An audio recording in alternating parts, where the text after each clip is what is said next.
He teaches people to become millionaires. Today, hear his money-making secrets. It was life-changing and just woke me up. Went from 48 to 100,000 1 year. What do the rich teach their children about money that the poor and middle class do not? Robert Kiyosaki teaches people to be millionaires. He teaches people to be millionaires. That's how he earned the nickname the millionaire school teacher. And he says that the rich have a very different way of thinking about money that anybody can learn. His book, Rich Dad, Poor Dad, has been on the New York Times business bestseller list for 8 months, and his unique advice may change the way you look at your money. This is a really important show. If you like money, if you need money, if you'd like to have some money, this is a show for you. Take a look. I've been rich and I've been poor, and I like rich much better. I found out that the secret to success is not hard work or luck. I found a new way of thinking that works for me. Do you remember these here? These are nylon and Velcro surfer wallets. When I was 26, I began marketing these products worldwide, and that's how I became a millionaire before I was 30. Besides building businesses, I also invest in stocks as well as real estate. I was able to retire at the age of 47. Today, I teach other people how to build businesses or to be investors. I must say I owe much of my financial success to a man I call my rich dad, who was my childhood best friend's father. He made me realize that there's a very big difference between what the rich teach their kids about money that the poor don't teach their kids about money. My real dad, or my biological father, was the head of education for the state of Hawaii. I call him my poor dad simply because he was a high-paid government official. He made a lot of money, yet at the end of every month he was broke. My rich dad, on the other hand, was my best friend's father, and he ultimately became one of the wealthiest men in the state of Hawaii. And by the way, my rich dad was a high school dropout. One dad had a habit of saying, "I can't afford it." My rich dad, on the other hand, forbade his son and I from ever saying, "I can't afford it." My poor dad always said, "Our house is an asset, and it's our largest investment." My rich dad said, "Your house is not an asset, it's a liability, and if it's your largest investment, you're in financial trouble." My poor dad believed in job security. He said, look for a company that had excellent pay, good benefits such as medical, vacation, and other types of perks. My rich dad said that entitlement mentality kept people financially weak and financially needy. My poor dad always said, find a safe, secure job and work your way up the corporate ladder. My rich dad said, why not just own the ladder? I decided to listen and learn from my rich dad, and the rest is history.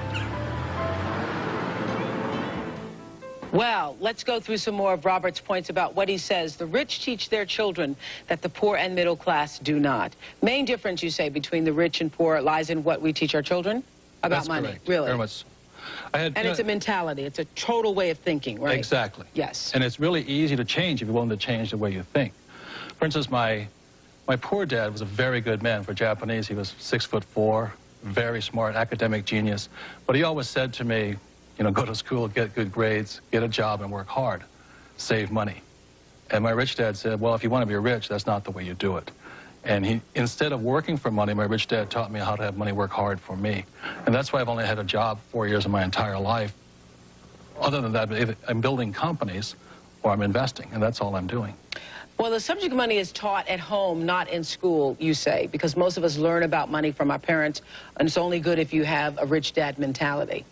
My message to people is, you know, why struggle for money when you don't have to? You know, it's that really simple if you have good advice. The problem is money is not taught in school.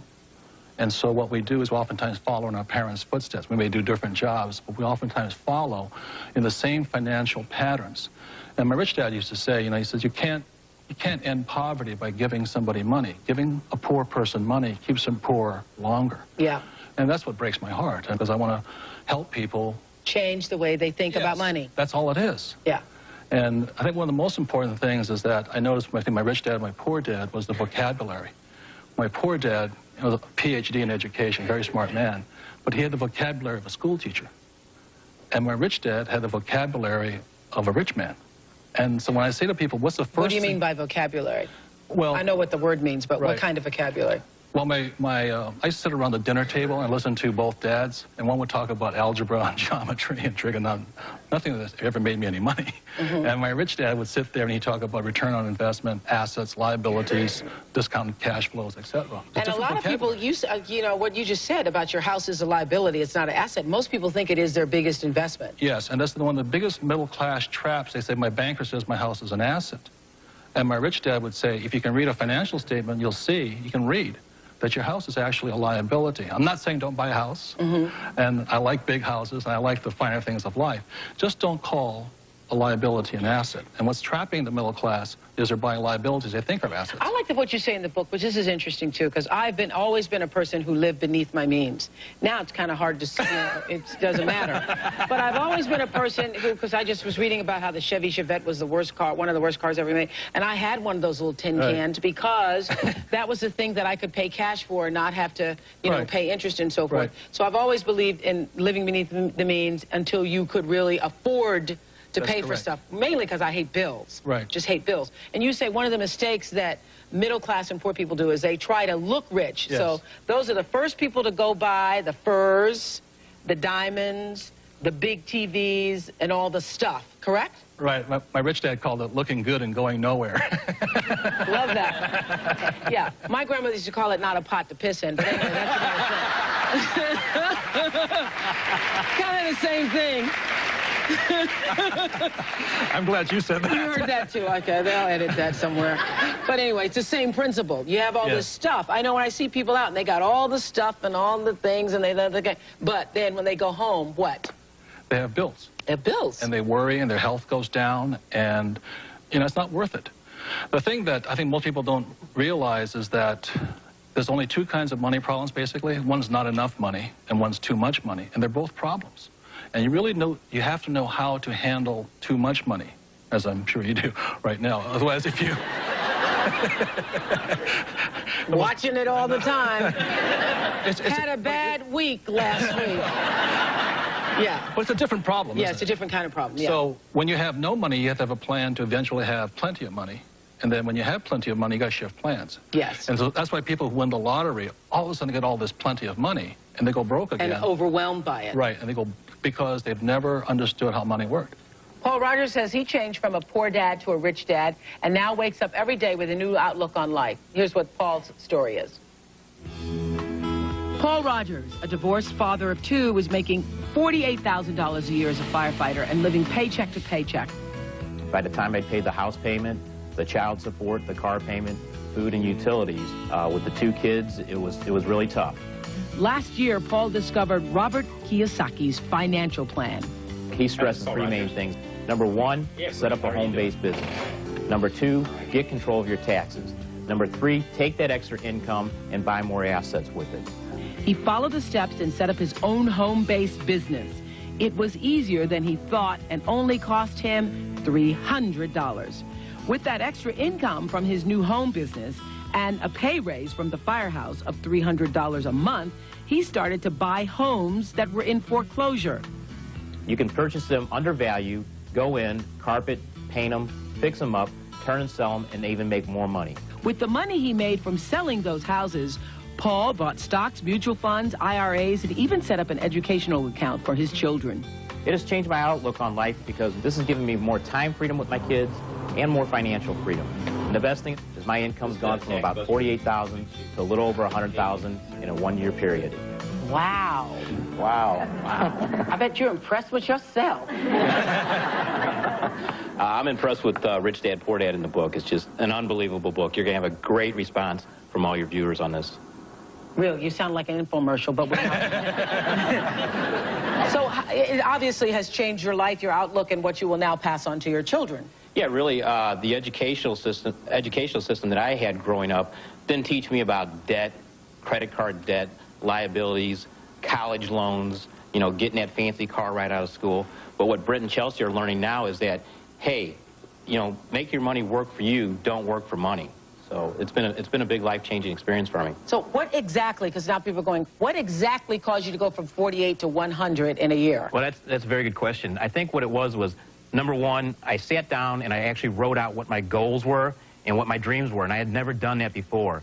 And when I actually wrote those on paper, I said to myself, well, how am I going to get there? What do I need to do? And that's what probably a lot of the viewers are going to say, yeah, this all sounds good, but tell me the answer. Well, the answer for me was I set up a home-based business. By doing so, it only cost me $300.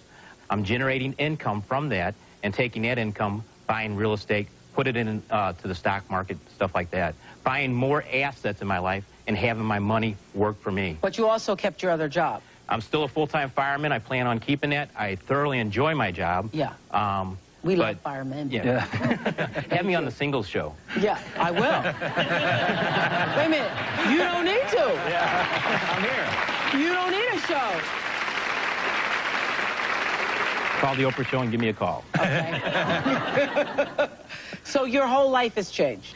Yeah, pretty much. I've got just a great outlook. I mean, when I wake up every day now, it's just like there's all kinds of opportunity out there. But it's really taking that first step and saying, you know, why am I here? You know, what do I want to do? Where do I want to go? Well, one of the things you say is that the poor pay their bills first, the rich pay themselves first. That's a really tough one, but it makes people kind of crazy. Yeah. Because the richest man in Babylon says pay yourself first. But what most people do is they pay their bills first and they never pay themselves anything. And that's a discipline I had to get into, was I always pay myself first, even when I had no money. And when I have all these bill collectors calling me, I use them as inspiration. You know what I mean? Really? Oh, when they're hounding, the government's hounding you, bill collectors calling, because I've been broke, so I can understand what it feels like to be broke. When those guys are calling you, instead of shrinking and going into the shell and eating my pizza, I use it as motivation to go out and make more money. So I use my bill collectors as motivation, and that's why I paid myself first, even though sometimes I wasn't paying. What would you pay yourself? I always bought assets. I'd buy a house or I'd put money in the bank and things like this. But it was just a habit. Exactly what you're talking about. It's up here. It's about changing the way you think. That's what the whole book is about. That's it. Because we're our biggest asset. We're also our biggest liability. We are. Yeah, we are. I know. I read that. Thank you. Okay, during the commercial break, you said what? Stand up, say it again. You say that you can pay yourself first, pay your bills second, but if you do that, you still can't afford to buy a house. Say you bought a house. How am I going to get somebody to loan me the money to buy a house when I can't pay when I can't fully pay my bills as I'm paying them now? When I'm paying the minimum payment, let's say that. He doesn't understand the principle of pay yourself first. He's with a lot of people out there who are saying, look, I got the bill collectors calling. I'm scared to answer the phone because I don't have the money. So how am I going to now give myself money first when I got these people knocking down my door? That's what all these people are shaking their heads to. They're thinking easy for you to say from where you're sitting now. Well, I sell. I'm a salesman. I go to work every day and I try to sell more and more and more to make more and more money. But that money's still going to my bills, so I'm not getting called by the credit collectors. One thing that Paul said right there, he starts a home-based business. The tax laws are written against, tax laws are not equal. And if you want, what I'm saying is you got to get educated here. So the tax laws are not equal. So if you're an employee and you work harder and harder, the government's going to take 50% no matter what. So by being a business owner, which is Paul did, he has tax advantages that the middle class and poor do not have. The taxes are the biggest expense in your life as a salesman. The more money you make, the more the government takes. So get control of your taxes first by setting up a home-based business. Take that tax savings now, pay down debt, and buy more assets in the real estate. And you said, well, I've got credit problems. I'm not going to be able to get a loan. Find a motivated seller. Find owner financing. There's all kinds of opportunities out there. Most of society, though, will watch this show and then they'll go back to just sitting at home at night. You really have to change what you're doing in your life. If you're not happy where you're at financially, you've got to do something drastically. Just saving money and investing is not enough. There is a complete mindset that goes on. I think that's what these people who came... Paul was saying, because we all have the mentality in this country, you work harder, it will pay off in the end. It does not, because the government always gets theirs. Right, and then real estate is the least taxed income you can get. So when my wife and I were struggling, we saved $6,000, we bought that house.